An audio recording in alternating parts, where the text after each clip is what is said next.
नमस्कार दोस्तों, break exam में आप सभी का स्वागत है। आज का वीडियो आपके लिए बहुत ही इम्पोर्टेंट और ख़ास रहेगा, क्योंकि आज के वीडियो में हम देखेंगे सस्टेनेबल डेवलपमेंट रिपोर्ट 2025। आइए इस रिपोर्ट के बारे में विस्तार से देखते हैं। उसके बाद हम इस रिपोर्ट से जुड़े हुए 10 MCQ क्वेश्चन करेंगे जो आपकी आने वाले परीक्षाओं में पूछे जा सकते हैं। तो चलिए शुरू करते हैं। सबसे पहले रिपोर्ट का परिचय देख लेते हैं, आखिर रिपोर्ट का नाम क्या है। तो सस्टेनेबल डेवलपमेंट रिपोर्ट SDR 2025 इसका नाम है। जारी करने वाला निकाय कौन है? तो UN sustainable development solution network यानी कि SDSN इसका नाम है, जारी करने वाली संस्था। उसके बाद यह कौन सी रिपोर्ट है? तो 10वें नंबर की रिपोर्ट है, अभी जो जारी की गई है 10वें नंबर की। रिपोर्ट का उद्देश्य क्या है? तो 193 देशों की सतत विकास लक्ष्यों की प्राप्ति को मापना है, यह इसका मुख्य उद्देश्य, याद रखिएगा।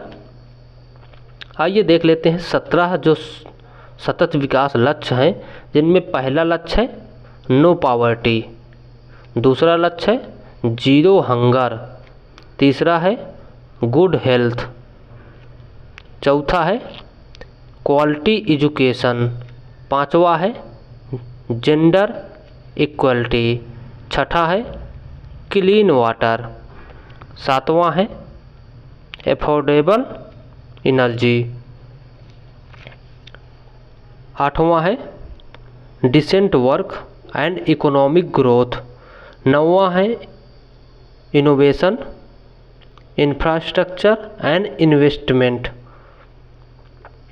उसी प्रकार 10वां नंबर है रिड्यूस्ड इनइक्वालिटी यानी कि असमानताओं को कम करना। 11 नंबर है सस्टेनेबल सिटीज एंड कम्युनिटीज।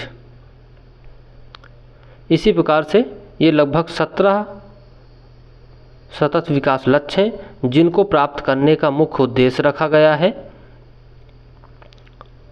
आइए आगे देख लेते हैं। 2025 संस्करण का फोकस किस पर रहा है? तो SDG को 2030 तक वित्त पोषित करने की रणनीति पर यह फोकस रहा है। वैश्विक वित्तीय ढांचा में सुधार करने की आवश्यकता पर भी यह फोकस रखा गया है। इसके अलावा शीर्ष प्रदर्शन करने वाले जो देश हैं, तो इनमें फिनलैंड सबसे पहले है नंबर पर है, स्वीडन दूसरे नंबर पर और डेनमार्क तीसरे नंबर पर। यूरोप टॉप 20 में से 19 देश यूरोप से हैं, ये भी याद रखिएगा। मोस्ट इम्पॉर्टेंट है कि सबसे ज़्यादा यूरोप ने प्रगति दिखाई है। आइए भारत की स्थिति देख लेते हैं। रैंक भारत का 99वां आया है। पहली बार टॉप 100 में शामिल हुआ है भारत। यही बहुत अच्छी बात है भारत के लिए कि पहली बार टॉप 100 में आया है। स्कोर भारत का 60 है।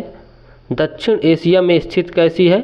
तो दक्षिण एशिया में स्थित चीन की भारत से आगे है, बाकी किसी भी देश की भारत से आगे नहीं है। उसके अलावा बांग्लादेश 114 नंबर, पाकिस्तान 140 नंबर पर है। भारत की प्रगति देख लेते हैं, कौन कौन से लक्ष्यों में भारत ने सुधार किया है। तो SDG 3 स्वास्थ्य सेवाओं में भारत ने सुधार किया है। SDG 7 बिजली की पहुंच में वृद्धि किया है। SDG 9 डिजिटल अवसंरचना में उन्नति किया है। इसके अलावा भारत की चुनौतियां, तो SDG 2 मोटापे में वृद्धि, SDG 13 जलवायु कार्रवाई में कमी और SDG 16 प्रेस की स्वतंत्रता में गिरावट। आगे देख लेते हैं वैश्विक प्रमुख बिंदु। 190 देशों ने VNR यानी कि वॉलेंटरी नेशनल रिव्यू प्रस्तुत किया। ईस्ट और साउथ एशिया में सबसे तेज SDG प्रगति दिखाई दी। टॉप सुधारक देशों में नेपाल, बेनिन, UAE और पेरू जैसे देशों ने सबसे अधिक सुधार लाकर अपने नंबर को सबसे ऊपर रखा। केवल 17% SDG लक्ष्य सही दिशा में प्राप्त किए जा रहे हैं, याद रखिएगा। आगे देख लेते हैं प्रमुख वैश्विक चुनौतियां। भू राजनीतिक संघर्ष, कम वित्तीय क्षमता यानी कि पैसे का कम लेन देन हो रहा है। जलवायु आपातकाल, क्लाइमेट इमरजेंसी, वैश्विक भूवित्तीय ढांचे में असमानता, यानी कि कोई देश अमीर है तो कोई देश गरीब है, तो जो देश गरीब होगा वह अपनी टेक्नोलॉजी कम इस्तेमाल कर पा रहा होगा क्योंकि उसके पास पर्याप्त धन नहीं है, और जो देश अमीर है वो अमीर होता चला जा रहा है, उसके पास पर्याप्त टेक्नोलॉजी है, तो वह अपने सतत विकास लक्ष्यों को प्राप्त करने की दिशा में महत्वपूर्ण कदम भी उठा सकता है क्योंकि उसके पास पर्याप्त मात्रा में धन है। आगे देख लेते हैं मुख्य सिफारिशें क्या हैं इस रिपोर्ट की कि यूएन प्रणाली का पूर्ण वित्त पोषण करें, गरीब देशों को कर्ज राहत दें, जलवायु और हरित ऊर्जा में निवेश बढ़ाएं, ग्लोबल फाइनेंशियल आर्किटेक्चर में सुधार करें, यूएन आधारित बहुपक्षीय सहयोग को मजबूत करें। निष्कर्ष क्या है? वैश्विक प्रगति धीमी है और 2030 लक्ष्य से पीछे है। भारत की टॉप 100 में एंट्री सकारात्मक संकेत है। वैश्विक सहयोग और वित्तीय सुधार आवश्यक है।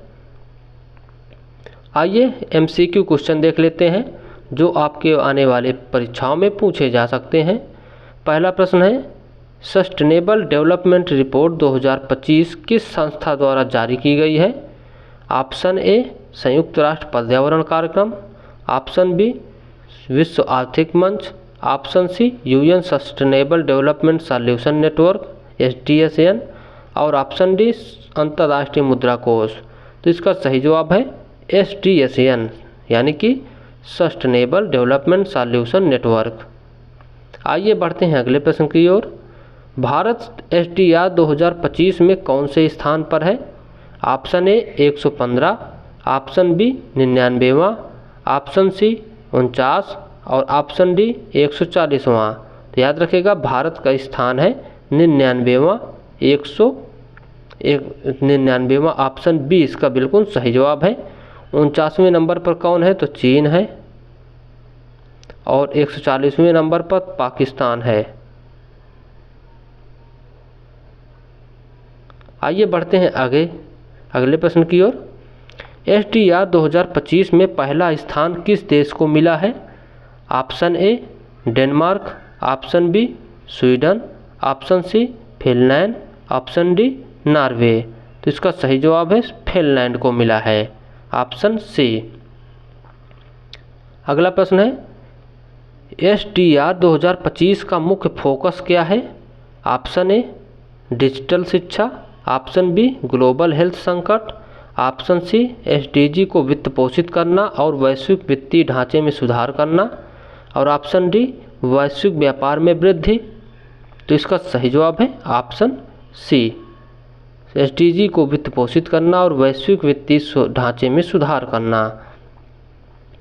अगला प्रश्न है, निम्न में से किस देश ने 2025 में मल्टीलेटरलिज्म रैंकिंग में पहला स्थान पाया है? Option A Bharat, option B America, option C Barbados, option D चीन। तो इसका सही जवाब है बारबाडोस, ऑप्शन सी। अगला प्रश्न है, भारत ने SDR 2025 में किस क्षेत्र में प्रमुख प्रगति दिखाई है? ऑप्शन ए प्रेस स्वतंत्रता, ऑप्शन बी मोटापा नियंत्रण, ऑप्शन सी डिजिटल बुनियादी ढांचा, और ऑप्शन डी जलवायु कार्रवाई। तो इसका सही जवाब है भारत ने किस क्षेत्र में प्रगति दिखाई है? तो डिजिटल बुनियादी ढांचे में भारत ने प्रगति दिखाई है। अगला प्रश्न है, SDG 2025 के अनुसार कितने प्रतिशत SDG लक्ष्यों में वैश्विक स्तर पर प्रगति हो रही है? तो इसका सही जवाब है 17%। याद रखिएगा 17% लक्ष्यों में वैश्विक प्रगति हो रही है। अगला प्रश्न है, निम्न में से कौन SDR 2025 में भारत से आगे है? तो भारत से आगे कौन सा देश है? Option A Pakistan, option B Bangladesh, option C चीन, और ऑप्शन डी अफगानिस्तान। तो इसका सही जवाब है ऑप्शन सी चीन। चीन का 49वें नंबर पर स्थान है, वहीं भारत का है 99वें नंबर पर। अगला प्रश्न है, SDR 2025 में अमेरिका की मल्टीलेटरिज्म रैंकिंग क्या है? Option A 1, option B 50, option C 99 और ऑप्शन डी 193। तो ऑप्शन डी इसका बिल्कुल सही जवाब है। अमेरिका की 193वीं रैंकिंग है। ये रैंकिंग क्यों है? क्योंकि हाल ही में अमेरिका कई देश संस्थाओं से हट गया है, अपने आप को बाहर कर दिया है, एग्जिट कर लिया है, जिस कारण से इसकी रैंकिंग घट गई है। अगला प्रश्न है, ये प्रश्न आप लोगों के लिए रहेगा। STR 2025 के अनुसार वैश्विक वित्तीय ढांचा किस पक्ष में झुका हुआ है? ऑप्शन ए गरीब देशों के, ऑप्शन बी मध्यम आय वाले देशों के, ऑप्शन सी अमीर देशों के, ऑप्शन डी अफ्रीकी देशों के। तो इसका जवाब आप कमेंट में दीजिएगा, हम आपके कमेंट का इंतज़ार करेंगे। तो चलिए दोस्तों, मिलते हैं फिर से नए वीडियो में, तब तक के लिए थैंक यू, बाय।